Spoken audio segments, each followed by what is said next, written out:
Internal Revenue Service IRS tax news. Steer clear of typical tax return errors. May 17th deadline nears. So, for example, telling the IRS you couldn't file because your W-2 got lost in the mail doesn't generally work too well. The IRS still wants to get the money if you owe them money at that point in time. So back to the text here. IR 2021-89, April 20th, 2021, Washington. The Internal Revenue Service today reminded taxpayers to check their tax return for common errors that could delay refunds or otherwise affect normal processing. Here are some ways to avoid tax return slip-ups as the May 17th deadline date gets closer. Using electronic filing.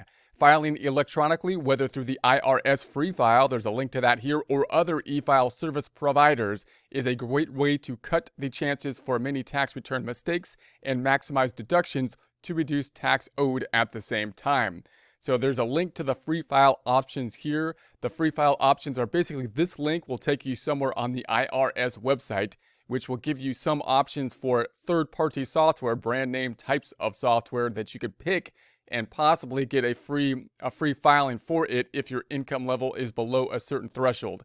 If you do that, make sure that you pick up the software that's going to be applicable to you, meaning you pick up the software that your income is in a range that you get it for free if you're going to want to get it for free, and that it picks up your state requirements if you have any state requirements as well as doing the refundable credits, the earned income tax credit, and possibly any child tax credit. You want to make sure that it picks those things up if they are applicable to you. Note, of course, that software then allows you to do the e-file processing instead of mailing in the tax return. That's what the IRS is looking for. That's why they're kind of, I'm assuming, giving pressure to these third-party software providers to provide a free option for income whose income level is below a certain threshold so that the IRS can get more people to file electronically, and which works for both parties most likely, because obviously the filing electronically makes it go faster. If you do get a refund, then they can send the refund. You can also put the direct deposit information using that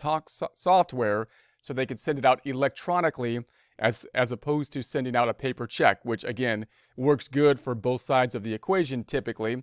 If you're getting a refund in that situation, you'll get it faster. Also, the tax software will typically be useful and helpful to reduce data input type of errors, or at least some type of errors, because it'll give a basic interview type of process to the data input, and typically, give you some questionnaires or hopefully some guidance in some areas where it might be confusing as to what to do, and just the inputting of each cell into the tax return is prone to math errors, which are also reduced greatly with the use of software. So the tax software automatically applies the latest tax laws, checks for available credits or deductions, does calculations, and asks taxpayer all required information. So no, all required information. That's a bold statement. I don't know, but it does do a pretty good job with the interview process here. I would definitely use the software if you have the ability to do that. It is helpful. All tax professionals use some type of software as something to help out, because the tax code is complex, and it's getting more complex because all these new laws that are happening in an attempt to help out the situation are also complicating things and making things that are unique to this year that haven't been happening in the last year and whatnot.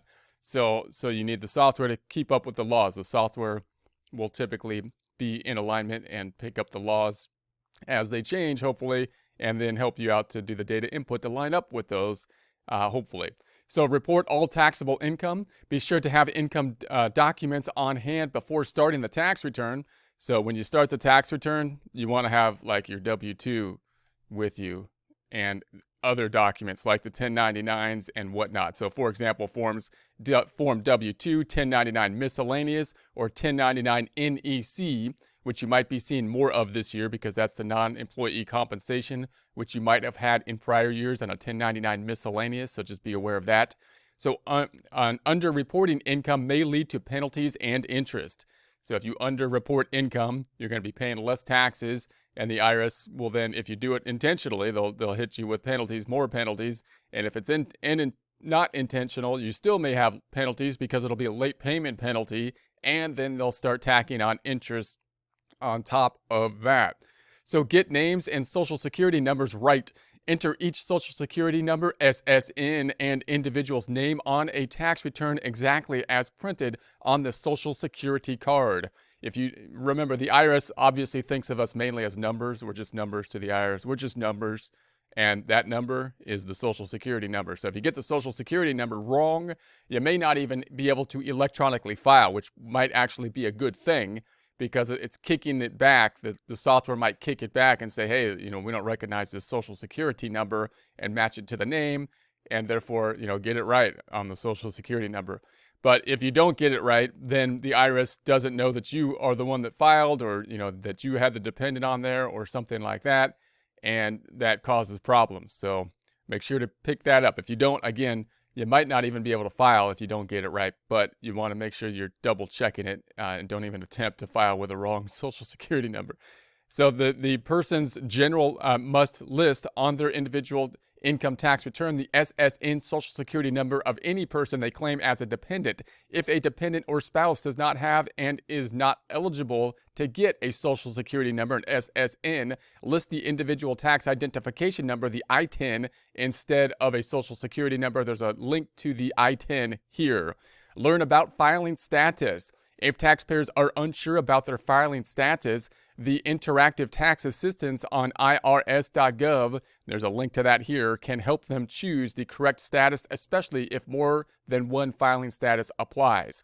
So that's the thing, like married, single, head of household, and so on. Usually fairly straightforward, but you want to keep in mind the hierarchy of things, right? If you're single, like if you're not married, in other words, then you're typically choosing between like single or head of household. If you can go for head of household, you would, but you typically need a dependent in order to do that, because it would typically be better if you could. If not, you're stuck with single, which is the worst filing status for the IRS typically. If you're married, then you got a choice typically between married or married filing separate, and that's going to be the general rule there. Often there's going to be kind of complications if you're single and possibly you have joint custody. There's a joint custody situation with a dependent.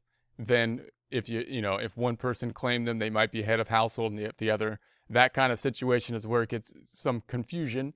And you want to go through the interactive tool here to make sure that that you're picking up the right filing status. So tax software, including IRS Free File, also helps prevent mistakes with filing status. So the software has an interview type of process, which will typically help you to pick up the right filing status.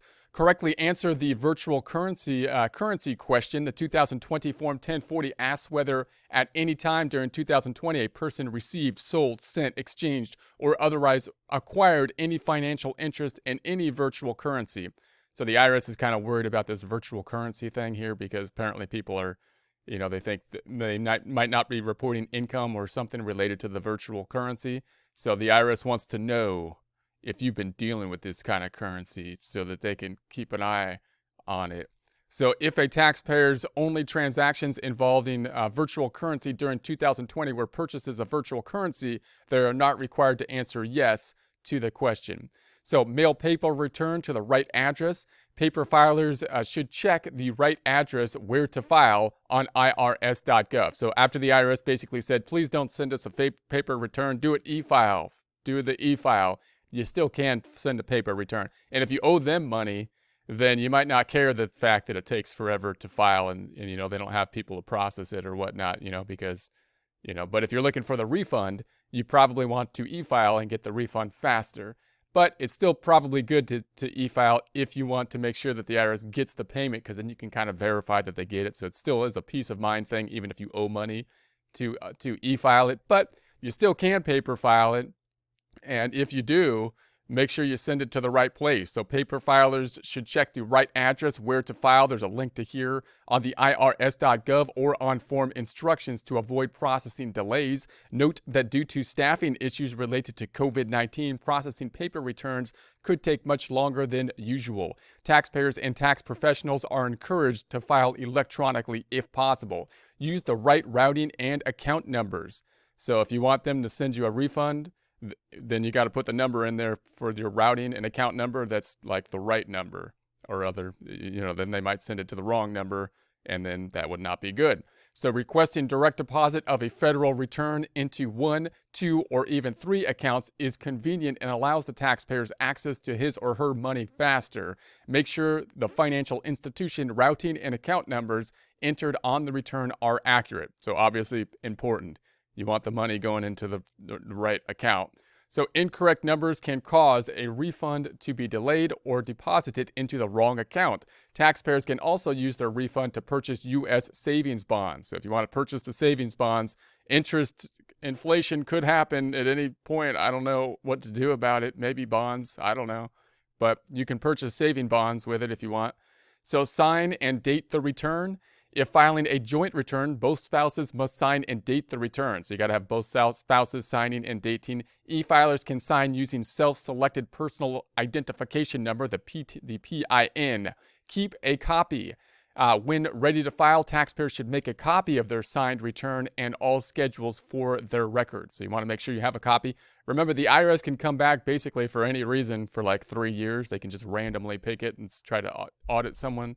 And so that's usually the statute of limitations. So you got to have it at least 3 years, and you want to make sure that you have the information in your tax return in such a way that if they ask you a question about some particular position that you took, if it's something, that's not just simply on the W-2 or something like that, which is pretty straightforward, then you want to make sure that you have the documentation as to why you did that, so that you can look at it 3 years later if asked about it and answer the question if asked about it. So just remember that, because oftentimes when you fill something out and you do something, it makes sense to you at the time, and then you go back to it 3 years later and you're like, I know it made sense at the time, but I have no idea what I was thinking like 3 years ago.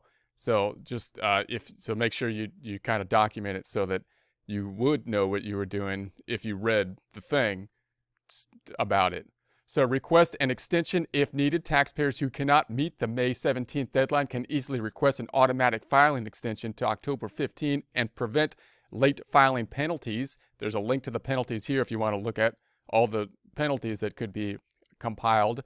Use Free File or Form 4868. There's a link to that here. But keep in mind that while an extension grants additional time to file, tax payments are still due May 17th.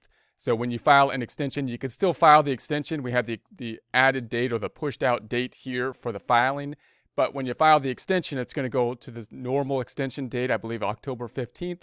And even though there's 2 things you want to keep in mind when you have the extension. There's a payment that takes place, and then there's the return. You're trying to avoid penalties. So you want to avoid penalties on the late filing. If you owe them a refund and you say, I'm going to go on extension till later, the IRS is like, great, no problem, because we didn't want to pay you the money right now anyways. We can wait a few months to do that. But if you owe them money, then the IRS is like, okay, that's great, you can go on extension, but you still owe us like the money now. We want it now.